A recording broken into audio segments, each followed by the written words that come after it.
Everyone dreams about living an uncommon life, but how we define that dream is very different for each of us. And for most, it's a lifelong pursuit. Welcome to the Uncommon Life Project podcast. We're going to introduce you to people who are living that life or enjoying the journey to get there. We're going to also give you some tools, tricks, and tips for starting or accelerating your own efforts to live an uncommon life, a life worth celebrating and savoring. Please welcome your hosts, Bryan Dewhurst and Phillip Ramsey. Hello and welcome everybody to your favorite show, my favorite show, and definitely Bryan's second favorite show, The Uncommon Life Project. My name is Phillip Ramsey and I'm your host. And I'm Bryan Dewhurst and I'm your co-host. Oh, really though? He could also be the host. I could be the co-host. Who knows? I'm thankful that you guys tuned in for another episode. And I'm excited to talk about this because we've been getting a lot of conversations and just a lot going on about this topic. And it's a big one. So we wanted to at least address it, see if it helps clear things up. And we're going to be talking a little bit about retirement income. And I think it's good for the people who are stepping into retirement, the people who are in retirement, and the people who are pre-retirement who are thinking about this whole thing. So we are going to get into it. We're going to kind of talk about some common ways to go about retirement and then income of it, cash flow. And then we're going to talk about maybe how to uncommonly look at this topic. Okay. Bryan, good morning. How are you? Good morning. I'm great. It's a balmy 37 here. So,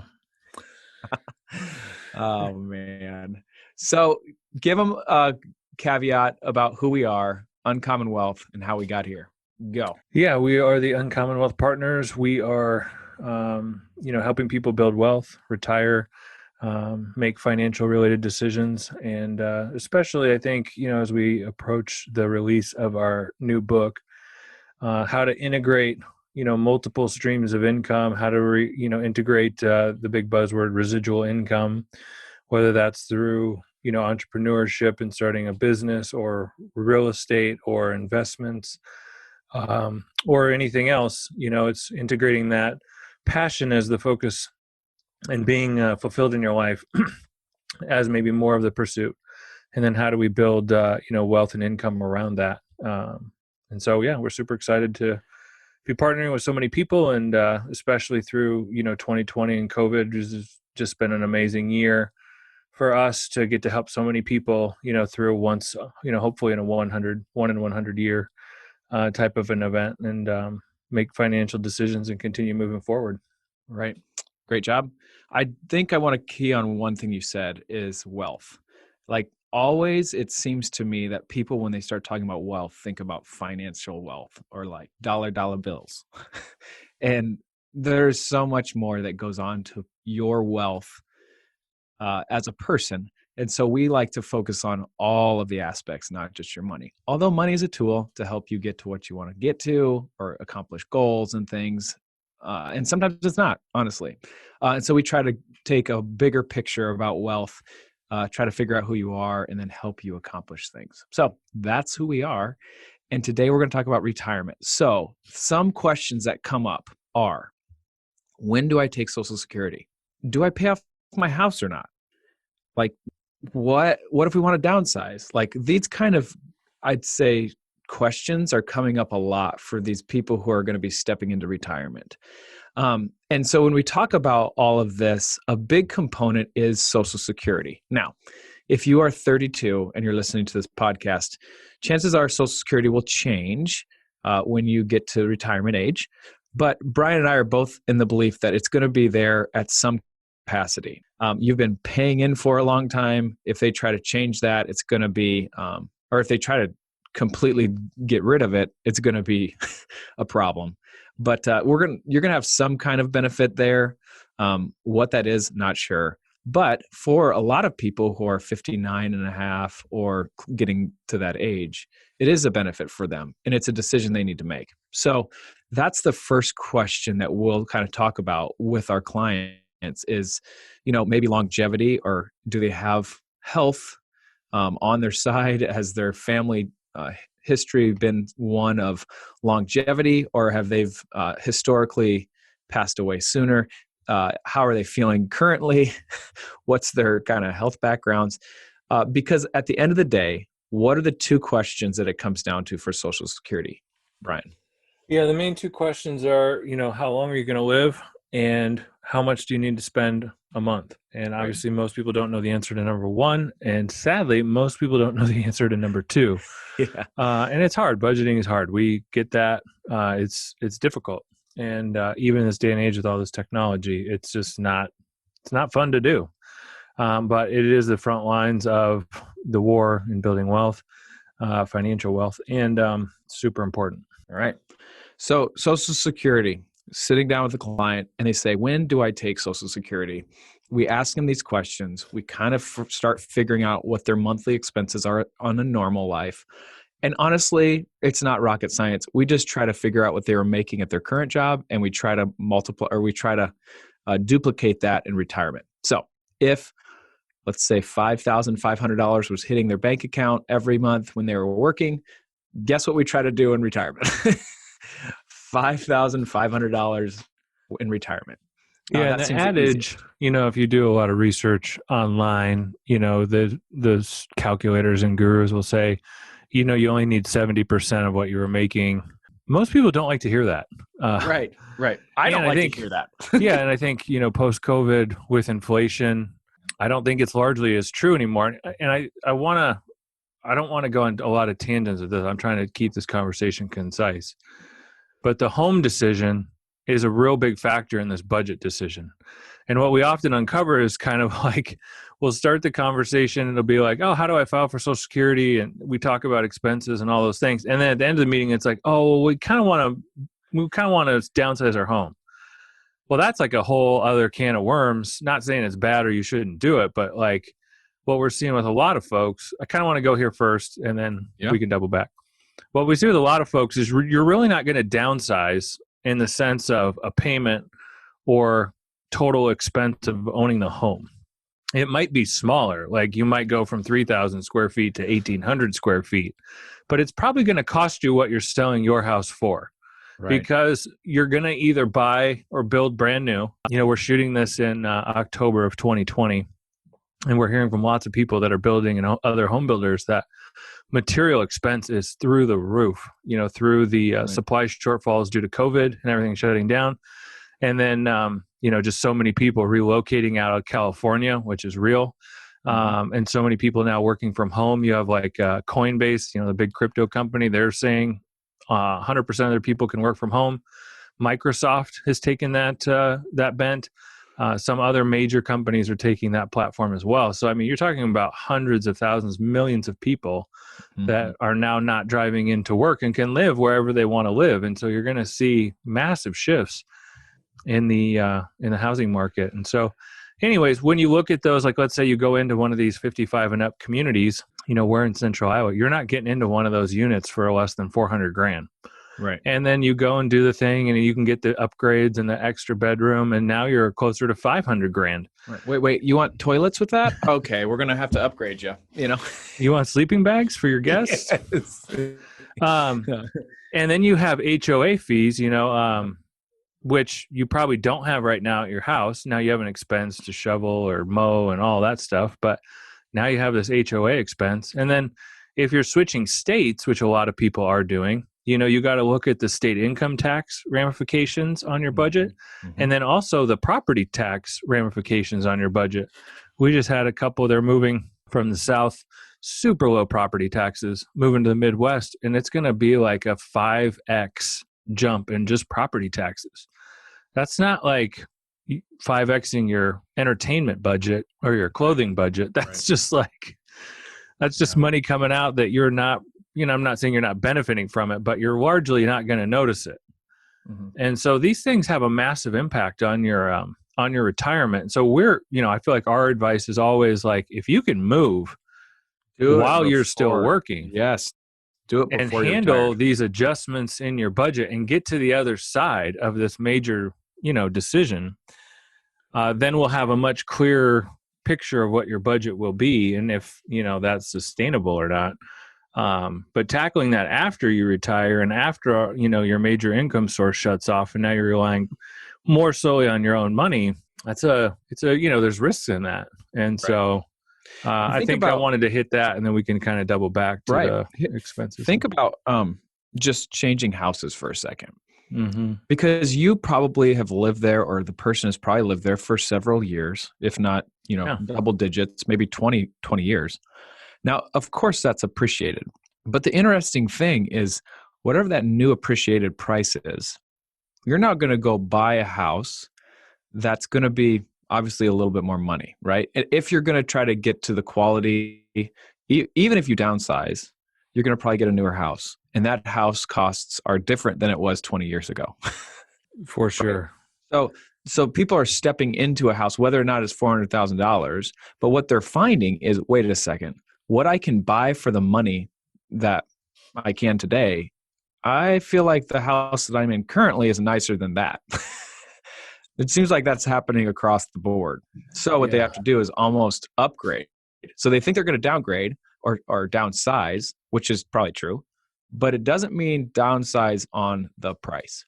Yeah, your budget might not be downsized. We'll put it that way. True. Right, your budget might not be downsized, and then you just have this, you always want to do this when you do have income, just in case things aren't going according to plan and you're actually spending, in our example, $7,500 instead of $5,500.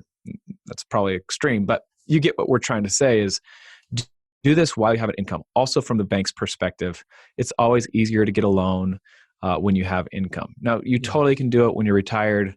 That's not what we're saying, but it's easier from the bank's perspective to see that income coming in and seeing that you move. Right. And I think, we can go into that tangent. Do you pay off your house or not?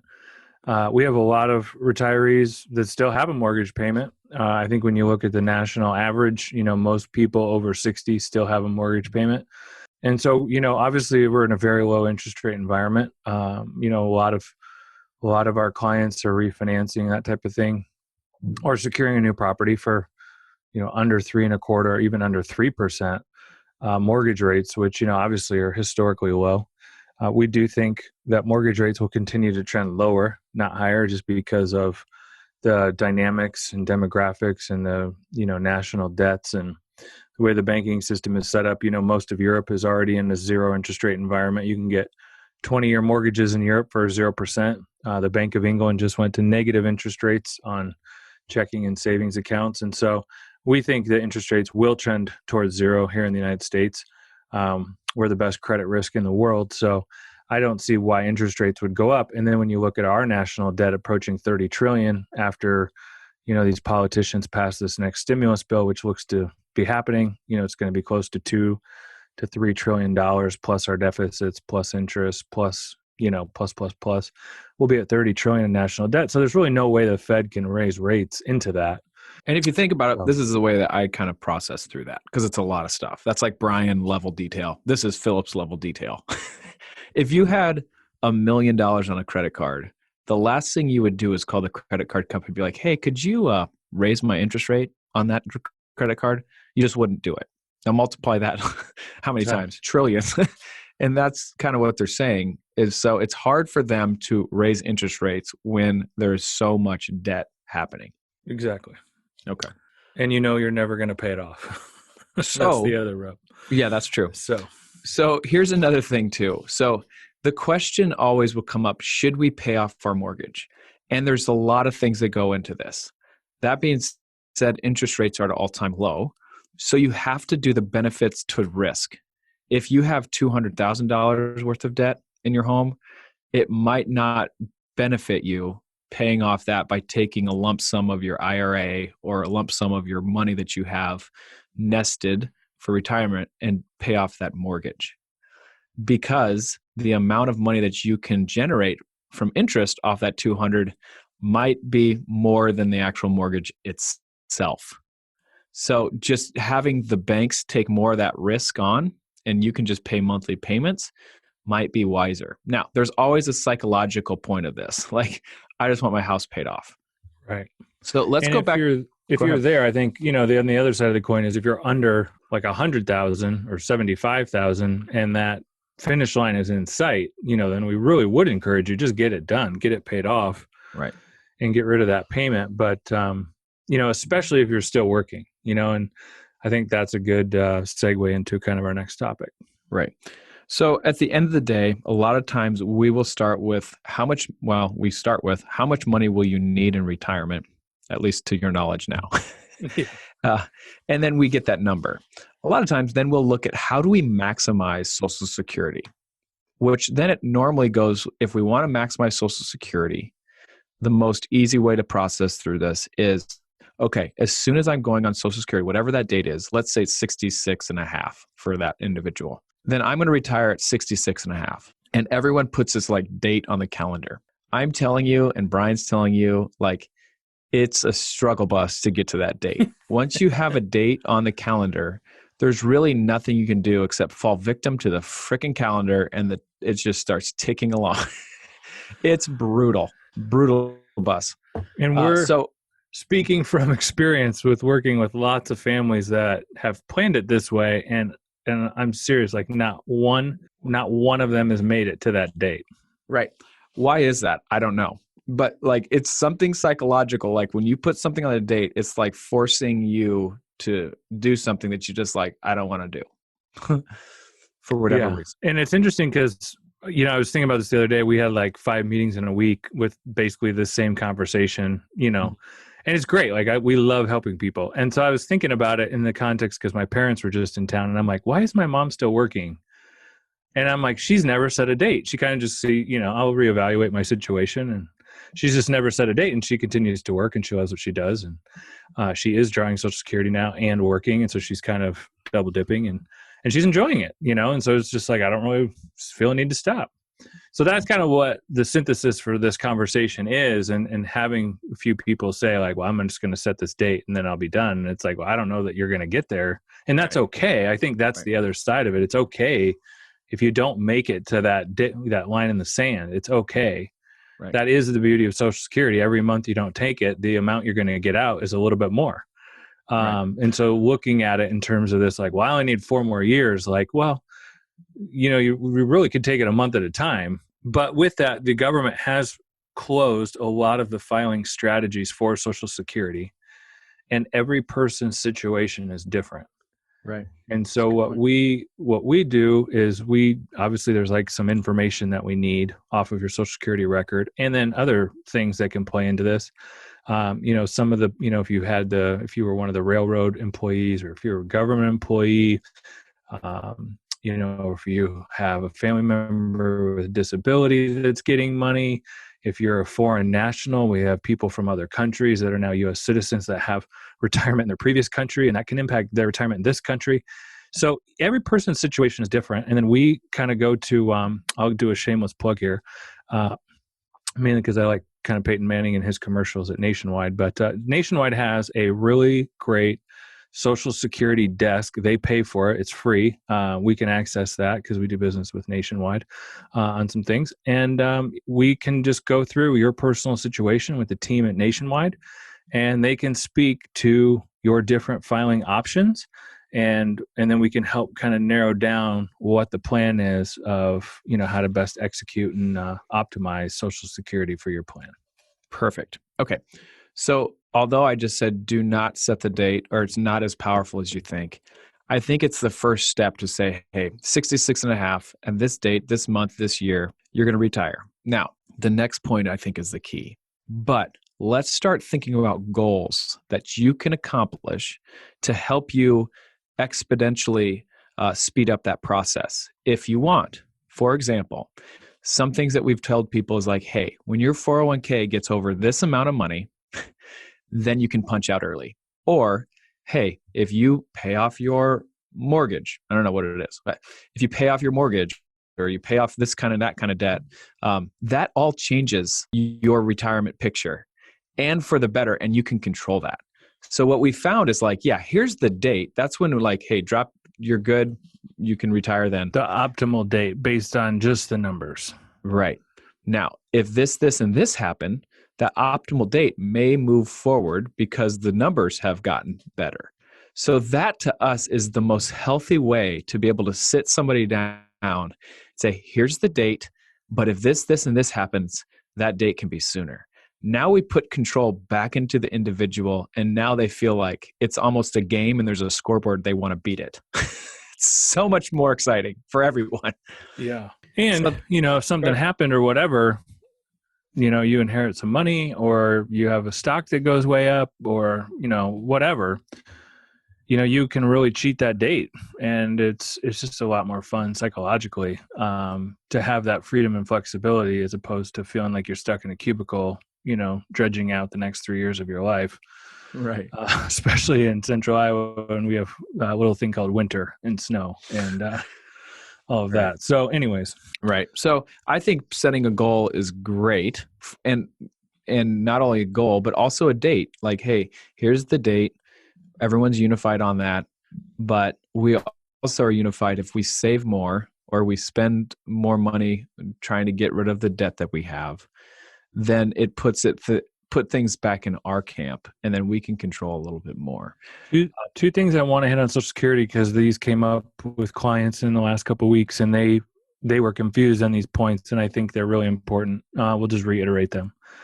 If you retire before, or you don't retire, like if you're working, let's put it that way. If you're working and you claim Social Security before your full retirement age, and each is, not each person is different, but they're kind of age banded based on when you were born. If you just type in Google what year you were born and what your full retirement age, Google will tell you. It has the chart in there. It's actually super easy to do that. Helpful.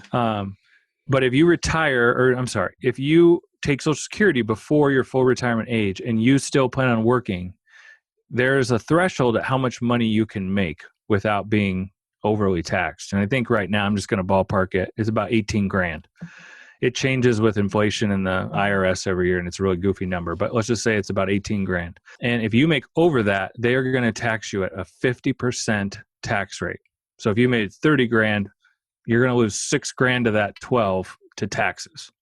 Mm-hmm. So don't plan on that as part of your strategy. Like, you can't file and keep working, when you're under your full retirement age. The second thing is, I mentioned earlier, the government has closed multiple filing strategies.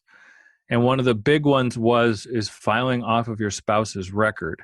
If you and your spouse are born after 1/1/1954, so if you were, born after that or younger, you do not get to do that like the people born before 1/1/1954. That is the line in the sand. And so that was a major shift. I think that was about 2 years ago. And so if you are planning on this kind of filing off your spouse's record thing, you really need to check your birthdays, and you really need to check if that's still an option for you, because that was a major change that did happen. So, okay, I think we've pretty much covered the main gists of this. And the biggest one is, hey, set the goal as a date. That's great. But do more things in your control. Also know that your real estate, when you downsize, might not be that you cash flow downsize. If you're going to do it while you're working. And then paying off your house is more of a numbers and psychological question than anything. And then working with somebody. I think the two other things that we hear a lot of that I want to touch on is health insurance. What do I do with that? And then I would say inflation. How does it affect me in my retirement? So let's hit health insurance, because inflation is boring to talk about. Yeah. Health insurance, if you retire pre-65, you're obviously not eligible for Medicare. And so you're going to have to find some sort of alternative. There is Christian sharing organizations that Phillip and I use and tell people about. They're much more affordable than like if you're maybe laid off or you take an early retirement. Sometimes you have to use Cobra. Cobra can be very expensive. And now, obviously, with Obamacare, we'll caveat that. We'll see what happens with this Supreme Court nomination. It seems like they want to rule on the legality of Obamacare as a mandate, because it is actually should not be able to mandate that. And I don't want to get political, but that's kind of my view. So we'll see what happens with that. But anyways, you can get insurance now without pre-existing conditions being a factor, and go to an exchange and get a policy that way, but it is rather expensive. All of our clients that are on Medicare really like it. It's simple. Thousands of people go on it every day. And so, most of the doctors are all on that payment system. And so people that like, people like Medicare, and then obviously you got to get your supplement. And we have a gal we refer people to for the supplement insurance. And yeah, let's talk about that quickly, because the supplement thing is super confusing for a lot of people. Normally what you do is find an expert and you give them your circumstance and they tell you which one is best for you. Right. That's how that is. Based on your prescriptions and budget and, all that stuff. It's not one size fits all for sure. Right. So the thing that I would say on health insurance, and I'll plug this, the power of owning residual income or rental income specifically, and being able to maintain a corporate veil. Like if you have a rental property, like an 8-plex or a 24-plex, and you have that inside an LLC, there are ways to run health expenses and deduct those against that rental income, and shifting some of that rental income to what we would call wages. This is a little complex, but you can utilize what's called an HRA, which is a health reimbursement account, and essentially deduct this stuff against your income. See, when you're paying for Medicare supplement insurance, you're paying that out of pocket after tax. Mm-hmm. If you have an HRA and you're a property manager of a building, and you could essentially deduct your health, Medicare supplement, hearing aids, CPAP machines, all your dental work, eye work, all that stuff's not covered under social or Medicare. And so what we are advocating is having some sort of business or corporate veil in retirement so that you can still claim deductions against these medical expenses instead of paying for them out of pocket and after tax. If you want more info on that, you really need to call and schedule a free call. It's a little bit more complex. There is some literature on our website. If you search HRA in our search box, you can learn more about that. But we'd love to help people with that because it's really powerful. Mm-hmm. In that, inflation, obviously, Ooh. Medicare, medical inflation is going to be real when you have 10,000 people a day turning 65 for more than a decade to go. Inflation is going to be huge, especially with how much money is being printed post-COVID. The money supply has to grow because all money is debt, and debt has interest payments. So if the money supply doesn't grow, the economy contracts. And if you look at the major contractions of the U.S. economy over the last 100 years, pretty much every major one has been due to a liquidity crisis. And the reason the market, so to speak, snapped back so quickly, stock market, is because the Fed and the government printed so much money so fast. It was one of the largest increases in liquidity in like the history of the world in the last 6 months. Now, we probably don't feel that because a lot of that money went into the stock market and bond market directly from the Federal Reserve. But over time, especially if we get into what a lot of people are talking about, there's two acronyms for it, is MMT, Modern Monetary Theory, or UBI, Universal Basic Income, which is basically that we can just print money into infinity and that we could pay people a monthly stipend like Social Security when they're 21, and to give more income equality to the masses. And so if we were to do that as a country, you're going to have a lot of money chasing fewer goods, which should drive up prices and increase inflation. Right. And who knows what all this is going to do with all this printing money and stimulus. Like, this is like a big threat to our, I'd say, elder population and inflation. And we really don't know what that's going to do. Like, in all honesty, I would say, it's obviously going to impact it, but at what degree it impacts it, that's what everyone's like, I'm not sure. Right. Yeah. And that's why we advocate owning hard assets, having a portion of your assets maybe invested in real estate that produces rental income, owning gold, owning stocks, owning things, Bitcoin, we've talked about that, owning businesses, being entrepreneurial, or maybe you just work part-time, at the local YMCA or something like that to get a little extra pocket money and keeps you young and spry. I mean, those are the things you kind of got to think about for your overall plan. And not only that, but just your mindset. You got to know yourself and what you need to be healthy and be successful. So, but inflation is definitely real, and it's the downsizing house conversation. The way we normally talk about it is, when you used to ride to the 7-Eleven or the whatever the name of your gas station was, and how much was a Snickers bar, and now 20 years later, it's for me and you, I think it was about 50 cents, 55 cents. And now it's like $1.30, and it's about 75%, the size of what it used to be. So that's the home downsize. Like, you're going to get 75% of what you thought you were going to get, and it's going to cost more than what you thought it was going to cost you, or what you even have now, right? If you want it new. And so those are the things that we're trying to get people to start thinking about. And I think the way you laid out this podcast today is huge, because a lot of people, we're getting this almost weekly now. It's that trifecta of how do I file for Social Security?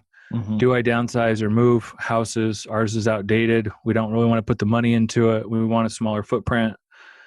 Our friends are moving, it's that type of stuff. And then, when do I actually punch out and walk away from my job? Right. Those are the three major questions that we seem to be getting a lot. And in our feeling, like as you've heard today, maybe tackling the house decision first while you're still working is maybe the wiser thing to do, and handling that when you still have all your income is in our opinion a good thing. So nice. Well, if you have any other questions, we would love to just hear from you. Schedule your 15-minute call and just kind of talk about your specific situation. Hopefully that would help. But you've been listening to the Uncommon Life Project. I love doing these. Great job today, Bryan. We hope this is insightful for you. And again, anytime you have any questions, we're just a phone call or email away. We're right here for you. We want you to go down this uncommon path for you and nobody else. And so we're grateful for you. Thanks for listening. And we are out. Cue the music. Let's go. Cue the music. That's all for this episode of the Uncommon Life Project, brought to you by Uncommon Wealth Partners. Be sure to visit uncommonwealth.com to learn more about our services. Don't miss an episode as we introduce you to inspiring people who are actively pursuing an uncommon life.